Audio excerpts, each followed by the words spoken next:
ครับสวัสดีครับสวัสดีครับวันนี้ผมมาอยู่ที่ทุ่งนาครับมาปล่อยว่าวครับเอาว่าวมาหลายดวงนะครับ ตอนนี้ว่าวกำลังอยู่บนท้องฟ้าครับลองดูนะครับอันนี้ดวงสีแดงครับกำลังลอยอยู่บนท้องฟ้านะครับอันนี้ว่าวดวงสีแดงนะครับอันดวงหนึ่งสีน้ำเงินครับอยู่ตรงนู้นครับสูงครับดวงสีน้ำเงินครับในท่านเห็นดวงสีแดงนะครับตอนนี้ลมก็ไม่ค่อยเยอะเท่าไหร่ครับว่าวตอนนี้อยู่ท้องฟ้ามีด้านโน้นอีก3 ดวงครับด้านโน้นอีก3 ดวงจะเห็นหรือเปล่าด้านอีก3 ดวงอันนี้ก็ผมเตรียมไว้นะครับอยู่ที่ทุ่งนานะครับอันนี้ก็อีกดวงหนึ่งครับอยู่บนท้องฟ้าครับสีแดงครับได้ยินเสียงสนุกไหมครับจะได้ครับสีแดงครับนี่เป่าดวงสีแดงนะครับบนท้องฟ้าครับ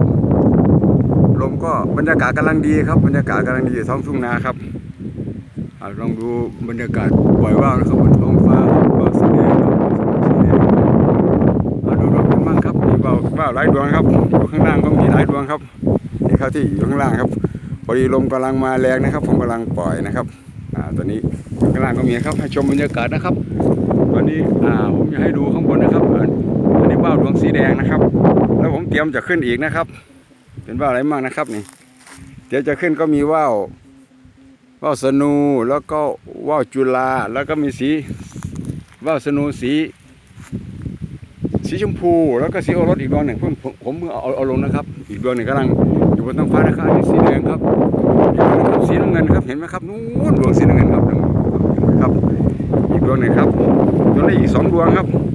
ด้านนั้นอีก2 ดวงคู่กันเนี่ยครับไม่รู้จะเห็นหรือเปล่าครับอยู่ไกลครับตอนนี้ก็บรรยากาศกำลังดีครับท้องทุ่งนาบรรยากาศในการปล่อยว่าวเหมาะดีเลยครับตอนนี้ผมกำลังมาอยู่ที่ทุ่งนาครับปล่อยว่าวครับผมก็จับว่าวอยู่ครับนี่อันนี้ว่าวสีแดงครับผมลมกำลังพอดีครับว่าวกำลังขึ้นไปบนท้องฟ้านะครับ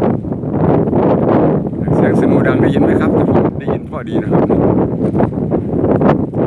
เสียงสนูดังพอดีนะครับอันนี้ก็คือบรรยากาศท้องทุ่งนาว่าวไกลๆสี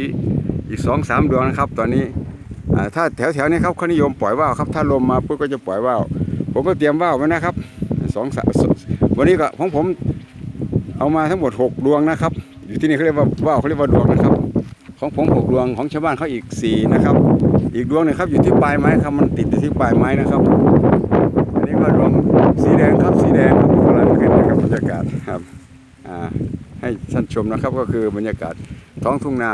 อีก2 ดวงโอ้ขึ้นสวยงามมากครับอยู่ไกลไม่รู้จะเห็นหรือเปล่าครับแผนให้ดูครับ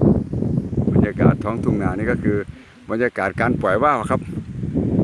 อีกสักครู่ผมก็จะเอาว่าวขึ้นอีกดวงนะครับนี่คือว่าวสีโอรสนะครับผมเพิ่งเอาลงเมื่อสักครู่นี้ครับนี่อันนี้เดี๋ยวก็จะว่าวจุฬาก็จะเอาขึ้นอีกครับนี่พอดีผมมาตั้งโชว์ไว้อันนี้ก็คือว่าวจุฬาว่าวสีรถนะครับบรรยากาศท้องทุ่งนานะครับวันนี้ลมก็ดีนะครับมาปล่อยว่าวนะครับบรรยากาศการปล่อยว่าวดูว่าวด้วยกันนะครับดูนะครับอันนี้ก็คือว่าวสีแดงนู้นว่าวสีน้ำเงินนะครับติดดวงอาทิตย์นะครับไม่รู้จะเห็นหรือเปล่าแล้วอีก2 ดวงครับอยู่บนท้องฟ้าตรงนู้นครับตอนนี้ผมก็จะปล่อยตัวนี้ครับปล่อยเชือกนะครับปื๊ดไปแล้วครับโอ้โหขึ้นไปจะลงหรือเปล่าครับสีแดงโอ้โหติดลมนะคงไม่ลงนะครับขึ้นแล้วครับนี่อันนี้ผมจับมาครับปล่อยขึ้นไปแล้วครับโอ้ขึ้นสูงนะครับว่าวสีแดงขึ้นไปครับนี่ครับแล้วก็บรรยากาศการปล่อยว่าวที่ทุ่งนานะครับดูด้วยกันนะครับก็เป็นฟอร์มสนุกสนานได้บรรยากาศได้ออกกำลังกายนะครับเราปล่อยว่าวที่ทุ่งนาผมก็เอาว่าวเตรียมขึ้นอีก2 ดวงนะครับจะขึ้นดวงว่าวจะขึ้นไปอีกคือว่าวจุฬาสีแดงก็ว่าวสีโอรสนะครับผมเตรียมไว้จะขึ้นอันนั้นรถจอดอยู่ตรงนั้นครับก็สวัสดีครับ